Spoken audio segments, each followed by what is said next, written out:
Assalamualaikum warahmatullahi wabarakatuh. Halo semuanya, perkenalkan kami dari kelompok 2 yang beranggotakan saya sendiri Rahma Dwi Fadila dengan NPM 2013-024057 dan teman saya Linawati dengan NPM 2013-024051. Di video kali ini, kami akan mempresentasikan materi tentang ekosistem padang lamun. Nah, untuk penjelasan tentang pengertian karakteristik dan struktur komunitas lamun akan disampaikan oleh teman saya Linawati. Silakan Lina. Yang pertama, pengertian ekosistem padang lamun. Apa itu ekosistem padang lamun? Ekosistem padang lamun merupakan ekosistem di dalam daerah pesisir yang ditumbuhi oleh lamun sebagai vegetasi yang dominan serta mampu bertahan hidup di bawah permukaan air laut. Vegetasi dalam ekosistem padang lamun dalam daerah tropis merupakan ekosistem alam yang paling produktif dibandingkan dengan ekosistem yang lainnya. Yang kedua, karakteristik ekosistem padang lamun. Karakteristik ekosistem padang lamun yang pertama terdapat di daerah pantai yang landai dan dibawa dengan substrat atau berlumpur. Yang kedua, pada batas terendah pasang surut terdapat dekat dengan hutan bakau dan terumbu karang. Yang ketiga, dapat hidup dalam kedalaman 30 meter dengan suhu yang tenang dan terlindung. Yang keempat, sangat bergantung pada cahaya matahari dan memiliki proses metabolisme yang optimal dan mampu hidup di media air asin. Yang selanjutnya ada struktur komunitas lamun. Struktur komunitas lamun terbagi menjadi 4. Ada bentuk pertumbuhan lamun, ada mintakat atau zonation, ada suksesi, dan ada komunitas. Yang pertama ada bentuk pertumbuhan lamun. Bentuk pertumbuhan lamun terbagi menjadi 6. Yang pertama ada Macrodophyllid, ada Parvosterid, ada Halophyllid, Enthalid, ada Sirongidid, dan ada Amphibolids. Yang B ada mintakat atau zonation. Mintakat atau zonation di dalam ekosistem padang lamun terbagi menjadi 5. Yang pertama, Parvosterid dan Haloselid ditemukan pada habitat pasir kasar sampai tanah berlumpur. Yang kedua, Halophyllid dapat dijumpai pada kedalaman 90 meter. Yang ketiga, Macrosterid akan dijumpai pada sublitoral, kemudian Posidonia dan Oceania dapat ditemukan pada kedalaman 60 meter, kemudian Enthalid dan Amphibolid terdapat pada substrat pasir dan karang. Adanya perbedaan ekologis tersebut, maka terlihat adanya pola mintakat pada pertumbuhan lamun berdasarkan kedalaman. Yang C ada suksesi. Suksesi klimaks dapat didominasi oleh satu atau beberapa jenis komunitas yang stabil. Contohnya ada Posidonia, ada Halophyllid, dan Parvozosterid.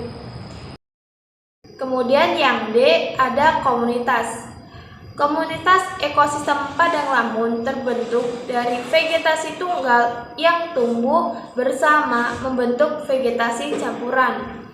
Jenis pembentuk komunitas padang lamun tunggal yaitu ada Hemprichi, ada Ovalis, dan ada Cerulata. Kemudian komunitas lamun umumnya hanya terdiri dari satu atau beberapa jenis dominan dan strukturnya yang sederhana dan homogen. Padang lamun merupakan komunitas kompleks yang terdiri atas sejumlah besar epifit, epizoik, penggali, dan biota lain yang berasosiasi dengan lamun, di mana mereka mendapatkan tempat berlindung dan tempat untuk mencari makanan. Baik, saya akan melanjutkan untuk keanekaragaman spesies, habitat, dan adaptasi laut. Yang pertama ada keanekaragaman spesies. Nah, di sini ada jenis-jenis lamun. Yang pertama itu ada Thalassia hemprithii. Thalassia hemprithii ini memiliki helai daun membujur sampai sedikit lebar dengan beberapa garis coklat. Kemudian ujung daunnya membulat dan bergaris pinggir seluruhnya. Lamun Thalassia hemprithii tumbuh di substrat pasir lumpuran sampai pecahan karang dari daerah atas permukaan air selama surut rendah. Jenis yang kedua ada Enhalus asoroid. Tanaman ini memiliki 2-5 daun yang muncul dari rimpang yang tebal dan kasar dengan beberapa akar-akar yang kuat. Daunnya seperti pita, kemudian rimpang merambat, kasar, tidak bercabang atau bercabang, namun hanya berdiameter 1-3 cm saja. Selanjutnya memiliki akar panjang dan berbulu. Lamun jenis ini tumbuh pada substrat pasir lumpuran sampai pecahan karang, mulai dari bagian surut terendah sampai ke bagian surut tengah. Selanjutnya jenis yang ketiga ada Cimodocea rotundata.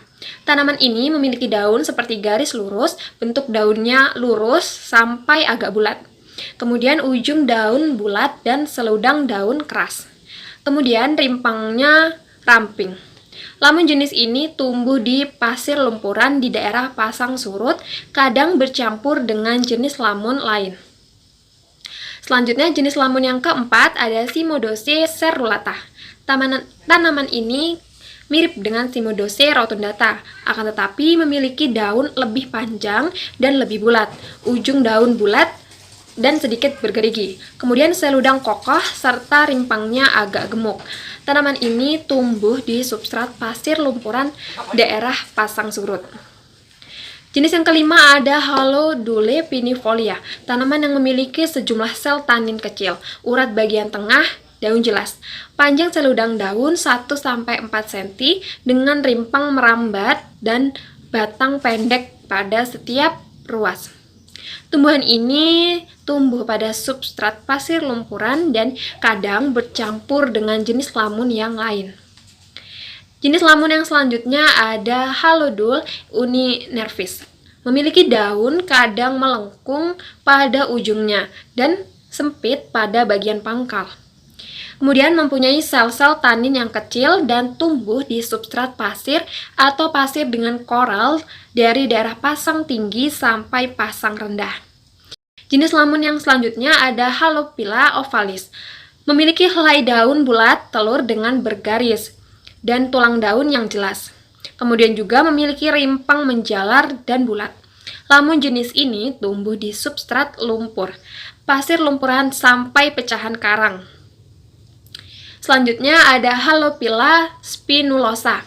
Lamun jenis ini memiliki bentuk daun bulat panjang menyerupai pisau wali. Kemudian memiliki 4-7 pasang tulang daun serta memiliki tangkai yang panjang. Jenis yang kesembilan ada Halophila decipiens, memiliki bentuk daun bulat panjang dan menyerupai pisau wali juga. Kemudian pinggiran daun seperti gergaji, daunnya membujur seperti garis. Dan lamun jenis ini tumbuh di substrat berlumpur. Jenis lamun yang ke-10 ada Halophila minor, memiliki helaian daun yang sangat mirip dengan Halophila ovalis, namun lebih kecil dan jumlah urat daun lebih sedikit. Kemudian memiliki rimpang yang tipis dan mudah patah.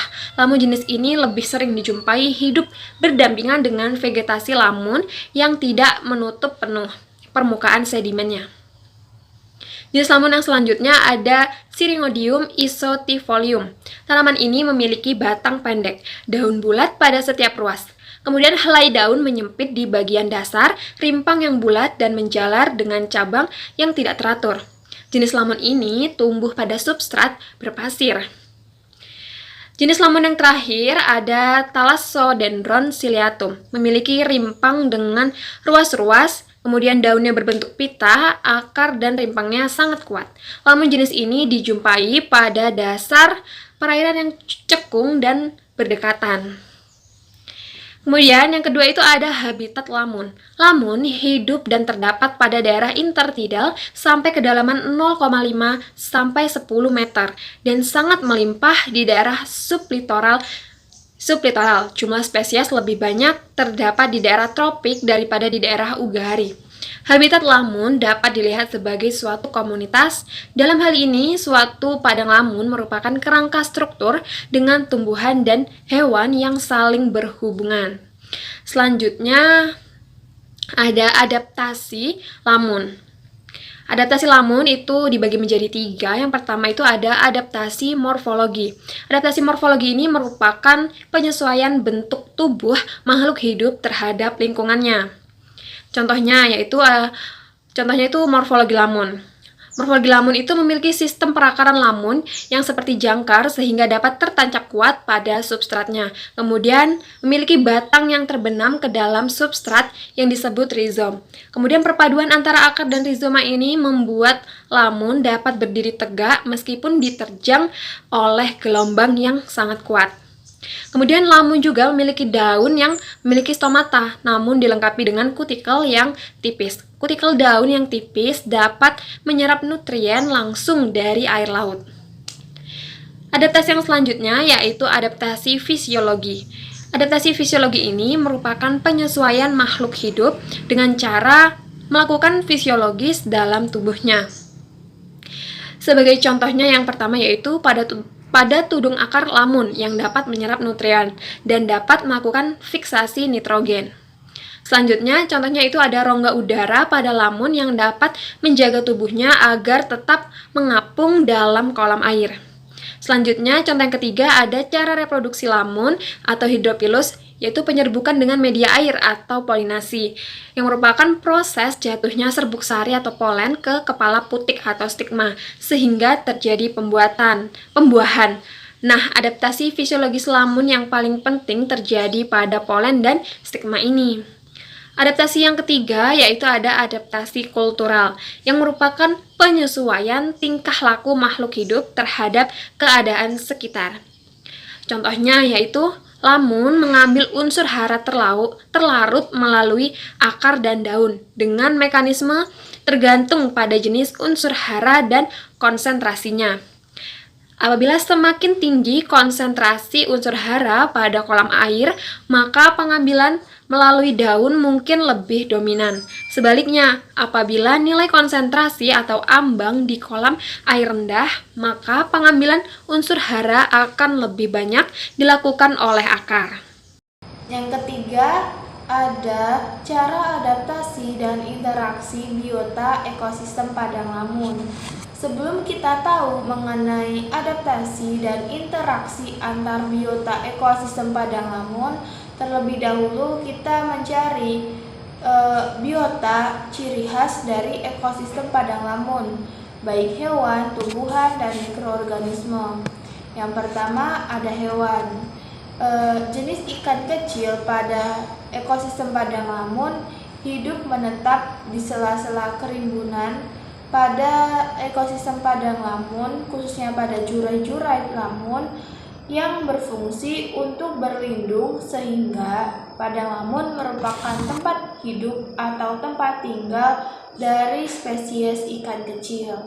Yang kedua, ada beberapa jenis bulu babi dan daun-daun lamun. Daun-daun lamun menjadi tempat hidup bulu babi tersebut sebagai interaksi yang dilakukan antara bulu babi dan daun pada ekosistem padang lamun. Yang ketiga, ada berbagai jenis hewan dan ikan yang menggunakan padang lamun sebagai tempat memijah atau membesarkan anak-anaknya. Contohnya ada ikan berona dan berbagai jenis udang. Yang selanjutnya, selain jenis-jenis ikan, ada juga jenis reptil dan mamalia yang memanfaatkan ekosistem padang lamun. Misalnya, penyu hijau penyu hijau melakukan adaptasi perilaku terhadap ketersediaan makanan di tempat bertelurnya. Terdapat perbedaan pola perilaku menyelam dalam hal kedalaman. Hal tersebut dilakukan untuk memaksimalkan perolehan energi melalui makan ketika makanan tersedia dan meminimalisir hilangnya energi saat makanan tidak tersedia di dalam ekosistem padang lamun. Yang selanjutnya ada duyung alias dugong. Dugong dudon di perairan Australasia serta manatee di Karibia. Duyung dan manatee adalah mamalia herbivor yang mengonsumsi lamun sebagai makanan utamanya. Di saat air laut surut, padang lamun yang mengering sementara ini sering pula dikunjungi oleh berbagai jenis burung dan hewan yang sibuk mencari makan dari hewan-hewan kecil atau ikan-ikan kecil yang ada di dalam ekosistem padang lamun. Yang selanjutnya ada burung-burung merandai dari suku Caradrisae, Scolopacidae, dan Burhinidae.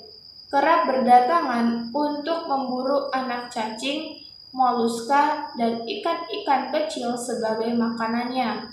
Demikian pula kuntul karang di bagian yang dekat daratan sering pula dikunjungi oleh biawak dan monyet kera untuk mencari makanan. Selanjutnya ada tumbuhan.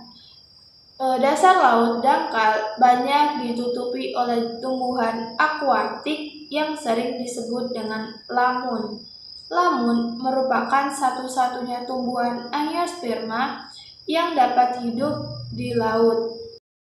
Baiklah, saya akan melanjutkan untuk menjelaskan tentang faktor-faktor yang mempengaruhi ekosistem padang lamun.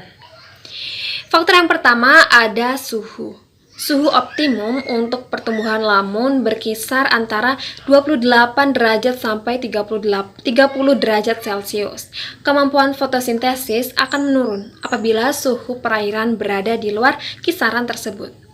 Pengaruh suhu terhadap sifat fisiologi organisme perairan merupakan salah satu faktor yang mempengaruhi fotosintesis. Faktor yang kedua ada salinitas. Kisaran salinitas yang dapat ditolerir tumbuhan lamun adalah 10-40% dan optimumnya adalah 35%. Penurunan salinitas akan menurunkan kemampuan fotosintesis, sementara peningkatan salinitas yang melebihi ambang batas toleransi akan dapat menyebabkan kerusakan pada lamun. Selanjutnya, faktor yang ketiga yaitu pasang surut. Lamun dapat ditemukan tumbuh di daerah pasang surut terendah hingga di daerah subtidal dengan kedalaman 40-90 meter selama masih dapat ditembus sinar matahari menurut Dahuri tahun 2003. Faktor yang selanjutnya yang keempat yaitu gelombang. Gelombang dapat berpengaruh pada komunitas lamun yang tumbuh di perairan yang dangkal. Semakin besar gelombang atau ombak, maka banyak daun lamun yang akan gugur atau terlepas dari batang atau rizomanya. Faktor selanjutnya yaitu faktor kelima, yaitu arus. Arus merupakan gerakan massa air yang dapat disebabkan oleh tiupan angin yang mengalami perbedaan densitas air laut, atau disebabkan oleh gerakan bergelombang panjang. Lamun dapat tumbuh dengan baik pada perairan yang berarus tenang. Kurang lebih kecepatannya itu 3,5 knots menurut Wirawan tahun 2014. Faktor yang keenam yaitu Total Suspended Solid atau TSS. TSS ini merupakan salah satu parameter yang menentukan kualitas air. Semakin tinggi nilai TSS, maka semakin rendah presentase nilai kecerahan di perairan tersebut. Tingginya nilai TSS disebabkan karena pembuangan limbah rumah tangga, pembersihan kapal, serta sampah dari arah mangrove yang terbawa oleh arus di perairan. Faktor yang ketujuh yaitu ada nitrat. Nitrat merupakan bentuk utama nitrogen di perairan alami dan merupakan nutrien bagi pertumbuhan lamun. Nitrat dapat diserap oleh lamun melalui akar dan daun. Rizoma dan akar lamun yang akan menambah kandungan nitrat dalam sedimen. Kandungan nitrat dalam perairan laut rata-rata 25 ppm. Nitrat juga dapat digunakan untuk mengelompokkan tingkat kesuburan perairan. Menurut Wirawan tahun 2014. Faktor yang terakhir yaitu yang ke-8 yaitu fosfat. Fosfat ini merupakan salah satu unsur esensial bagi metabolisme dan pembentukan protein. Fosfat yang diserap oleh jasad hidup nanti perairan adalah fosfat dalam bentuk ortofosfat yang larut dalam air. Materi yang selanjutnya akan disampaikan oleh Lina. Silakan Lina. Yang selanjutnya ada monitoring ekosistem padang lamun. Apa itu monitoring padang lamun? Monitoring padang lamun merupakan pengamatan berulang-ulang pada suatu sistem, biasanya untuk mendeteksi perubahan. Kegiatan ini dilakukan sebagai upaya untuk pengelolaan dan perlindungan sumber daya pada sistem tersebut. Mengapa perlu diadakannya monitoring ekosistem padang lamun? Karena monitoring merupakan kegiatan yang berperan penting dalam pengelolaan lingkungan pesisir untuk meningkatkan praktik pengelolaan dan dapat menyediakan informasi mengenai status dan kondisi padang lamun. Selain itu, data dan informasi mengenai ekosistem penurunan padang lamun sangat terbatas khususnya di Indonesia, sehingga pengamatan luasan ekosistem padang lamun yang rusak atau hilang menjadi sangat penting. Monitoring ekosistem padang lamun dilakukan dengan beberapa tahapan. Yang pertama ada persiapan survei. Persiapan survei ini meliputi persiapan dasar peta, penentuan lokasi dan stasiun monitoring. Yang kedua ada persiapan tim. Yang ketiga ada persiapan administrasi. Yang keempat persiapan peralatan dan perlengkapan. Yang selanjutnya ada persiapan. Yang kedua ada pelaksanaan lapangan. Pelaksanaan lapangan ini meliputi persiapan alat dan bahan untuk terjun langsung ke lapangan. Yang kedua ada penentuan transek dan pengambilan data. Dan yang ketiga ada pengolahan dan analisis data. Pengolahan dan analisis data ini merupakan tahap yang paling penting untuk menentukan penurunan dan kenaikan pada populasi ekosistem padang lamun. Selanjutnya, setelah kita selesai untuk menganalisis data, maka kita membuat laporan awal. Laporan awal merupakan laporan atau salinan dari lapangan yang sesuai dengan format lampiran serta kendala yang dihadapi selama di lapangan. Laporan awal ini jika kita mempunyai lembaga atau instansi tertinggi, maka harus mendapat tanda tangan atau cap dari yang berwenang dan cap asli. Yang selanjutnya ada laporan akhir. Laporan akhir ini terdiri dari pendahuluan, metodologi penelitian, hasil dan pembahasan, kesimpulan dan saran, daftar pustaka, dan yang terakhir ada lampiran. Sekian presentasi dari kelompok 2 yang dapat kami sampaikan. Kami akhiri. Wassalamualaikum warahmatullahi wabarakatuh.